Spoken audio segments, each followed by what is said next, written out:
taking the knee and having the sword upon you, you see it in movies growing up, right? Everyone's seen it in movies, but to become a knight of the realm is kind of cool. They banned the rule where you could go and then a knight could go and knight other people. Because man, I'd just be like, hey, you're knighted. Be going around to people with a sword. Which one do I press? Hey, I'm Lewis Hamilton, and today we're gonna look through some moments in my life. This is reframed. I haven't made a circuit yet. So this is me racing against adults. I was the youngest there by probably like 10 years, or the other, at least 10 years, maybe probably more. And this is Blue Peter. This is like a kids channel in the UK. This is in London. And this is at Blue Peter headquarters in their garden doing this little race. I remember being super nervous and my Mickey Mouse voice. What do you have to do then? This is to go forward. You can see in my eyes, I'm just super focused. I think that's just how I've always been. The reason that I've been able to do what I do is because of those experiences, and I think that's the same for all of us, right? That has sculpted us and molded us into the people we are today. I think there was a lot of, at school and even at races, just parents telling, there's no way you're gonna be a racing driver. You ain't got what it takes. Teachers telling me that you're never gonna be good at anything. When I look back now, I think, wow, those teachers must have been going through a lot to have projected that onto a young kid. This is 2007 in Montreal. I have just arrived in Formula One as a McLaren driver, literally living our dream. I think this must be 6 races in, something like that. And I was up against a 2-time world champion. Long story short, basically they would divide the cars. One car would have slightly heavier fuel. They would put in all their money on the champion that was racing for the team to take them to the championship. But I was quick and I was fierce and I was hungry. And I remember standing on the podium, just the happiest that I'd ever been. And I remember looking down and seeing my dad smile. And that was the day that I knew that we had made it, That's the day I knew that I solidified and justified all the sacrifice that he had put in. I hadn't had a lot of embraces from my dad. He was a very tough father and he found it generally quite difficult, I would say, to show affection, right? Because he had to be the strong one, and at the time probably was like any vulnerability is weakness, So yeah, damn, I needed a hug from my dad so bad. So I remember it like it was yesterday. In England, it's a huge thing. It's the biggest honor you can really receive. I got a call from Downing Street. They wanted to know if I would accept it. When you have something as incredible as a sir in front of your name, things are different when you walk in the room. When I had signed in 1997 and I went to McLaren, Prince Charles came to open up the factory. And that day I remember having my go-kart and I was sitting there and Prince Charles knelt down next to me and spoke to me. And I was like, hey, I'm Lewis Hamilton. One day I want to be a Formula 1 world champion. When I stood up, he's like, it's been a long time since I've seen you, you've come a long way.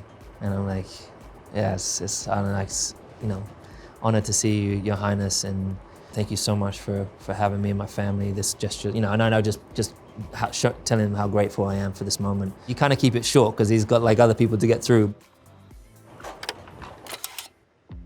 So this is me arriving at the racetrack. I decided I'd been going to fashion events, a world that I love and felt very included in. I was like, I want to create my own kind of runway. Basically, when I arrive at track, I want to arrive in business. This is me and my dog, Roscoe, my bulldog, pal. He's like 9 years old. He's vegan.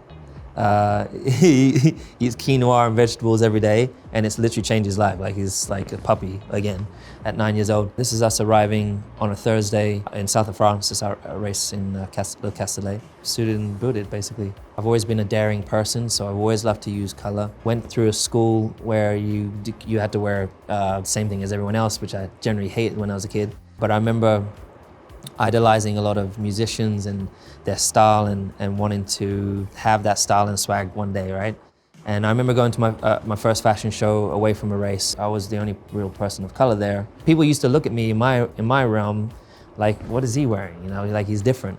And people sometimes don't like what's different. But when you go to the fashion world, there's it's super eclectic, lots of people from different backgrounds and different styles, and everyone just rocking it. So this is the Met Gala. Had the privilege of going a few times previously with different designers. That's what you generally normally do. I'm in a sport which is predominantly white, male dominated, and I've always been, particularly in my sport, I've always been the only person of color in the room. But when I was thinking about, I had the opportunity to come again, I was like, I don't want it just to be turning up and generally a self-serving or serving a brand. I'm like, I want to create a seat at the table for young, up-and-coming youth that perhaps wouldn't normally have a chance to be at an event like this. And all they need is that one opportunity to shine, to have the spotlight on them, to just uplift them a little bit, just to get that head start. I decided to get my own table and bring 4 up-and-coming young black designers. This was us showing up in a big way, something that hadn't really been done at the Met Gala. And it was a really proud moment for me to just walking in there, and I was just observing how their first experience. It was the best night that I'd ever had there, for example. Anna Wintour was very gracious to support us, host us, and we were in the center, right in center of the room. Like, we were the center of attention there. But I was just sitting watching the designers and them looking around in awe and the kind of eyes lighting up. And I think the best thing was then afterwards seeing them really progress and shine. This is me and my mum. I lived with my mum till I think I was about 8 or 9. And my dad basically said to my mom, like, look, I'm working as hard as I can. I think I can give our son a better life if you let him come live with me. I can help mold him and sculpt him, and I need him to be with me to be able to do what we're doing on these races. My mom really kind of took the back seat, and she didn't come to races. She was super supporting in the background, but she was focused on being a mom. Often it was, you see me and my dad particularly, but the 2 big stars, my mom and my stepmom, were more kind of background. That's just how, they're just cool like that. This was a year where I started to bring my mom along the road with me a lot more. I wanted to kind of involve her. I wanted to feel included more than ever. I think this one I won the championship, so that was the first time my mum had been with me after winning a Formula 1 World Championship. I wanted to understand what that is like, so that she can maybe see from my perspective, but then also for the world to know this is my mum. I started racing when I was 8, so I was 10 here, and I just won the British Championship, and this was a real epic and proud moment for me and my father, particularly because we'd struggled financially to be racing. My dad had 4 jobs, and they had remortgaged the house. My stepmom, Linda, and my dad, Anthony, had put all the money into the racing. This is the actual kart that I won the championship on. And there's a few stickers that I put those stickers on myself. If you look at this photo, for example, like the helmet, I remember we couldn't afford to pay a helmet painter to do the design. So me and my dad went down to the DIY store. He asked me to choose colors that I liked, and he chose yellow because when we started the race, there was 35, 40 kids would go off into the distance, and he didn't know if I came out safe or not. So the parents are always nervous. So he chose yellow so he could spot me out from the pack.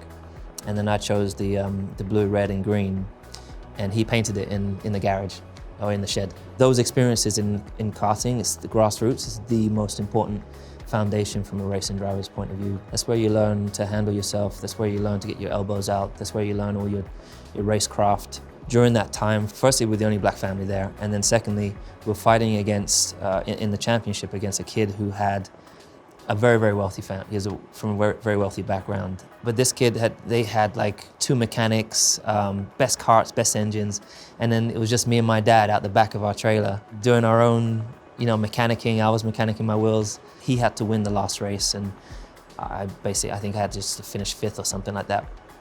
And his wheel fell off. I remember that day, me and my dad, we drove off singing "We're the Champions," and that was the first time we had really bonded. And we had never sung together, so it was pretty special.